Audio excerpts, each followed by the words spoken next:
Hi all. இன்றைக்கி நம்ம இந்த பேபி வாக்கர் தான் ரிவ்யூ பண்ண போகிறோம். இது நான் மீஷோவில் 320 ருபீஸ்க்கு பர்ச்சேஸ் பண்ணியிருந்தேன். இது அமேசான் ஃப்ளிப்கார்ட்லேயே அவைலபிளாக இருக்குது. பட் ப்ரைஸ் கொஞ்சம் ஹையாக இருக்குது. 500 அபோவ் அந்த மாதிரி இருக்குது. ஆக்சுவலி இது வந்து பார்த்திங்கன்னா உங்களுக்கு அந்த வுட் அளவுக்கு வந்துட்டு ரொம்ப வெயிட்லாம் இருக்குன்னு எக்ஸ்பெக்ட் பண்ணாதீங்க.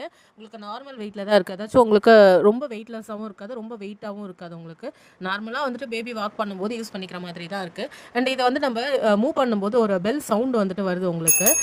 ஸோ ஃப்ரண்ட் சைடில் பார்த்தீங்கனாலே உங்களுக்கு தெரியும் ஒரு பெல் வந்துட்டு இருக்குது ஆக்சுவலி. அண்ட் இதில் நிறைய கொஞ்சம் டாய்ஸ் மாதிரி இருக்குது பாருங்கள் உங்களுக்கு கனெக்டட்ல. ஸோ அது கூட வந்து பேபி விளாட்றதுக்குலாம் வந்துட்டு நல்லாவே இருக்குது. அண்ட் இதில் மெயினான ஒரு அட்வான்டேஜ் என்ன அப்படின்னு பார்த்தீங்கன்னா வந்துட்டு ஸ்பேஸ் சேவிங். இதை வந்துட்டு ஜஸ்ட் நம்ம இந்த ஹூக் மாதிரி இருக்குது இல்லைங்களா, இதை வந்துட்டு ரிமூவ் பண்ணிவிட்டு நம்ம இந்த மாதிரி வந்து மடித்து வச்சுக்கலாம். அண்ட் தேவைப்படும் போது நம்ம வந்துட்டு இதை ஓப்பன் பண்ணி வச்சுக்கலாம். அவ்வளோதான். இந்த பெல் இருக்குது பார்த்தீங்களா, அதுதான் வந்துட்டு உங்களுக்கு மேலே தெரிகிற மாதிரி நீங்கள் வைக்கணும்.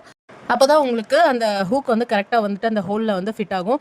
அண்ட் இது வந்துட்டு இந்த ப்ரைஸ் ரேஞ்சுக்கு ரொம்பவே ஒர்த்து தான் சொல்லுவேன். கமெண்ட்டில் கோட் பின் பண்ணுறேன், வேணுன்றவங்க பர்ச்சேஸ் பண்ணிக்கோங்க. தேங்க்ஸ் ஃபார் வாட்சிங்.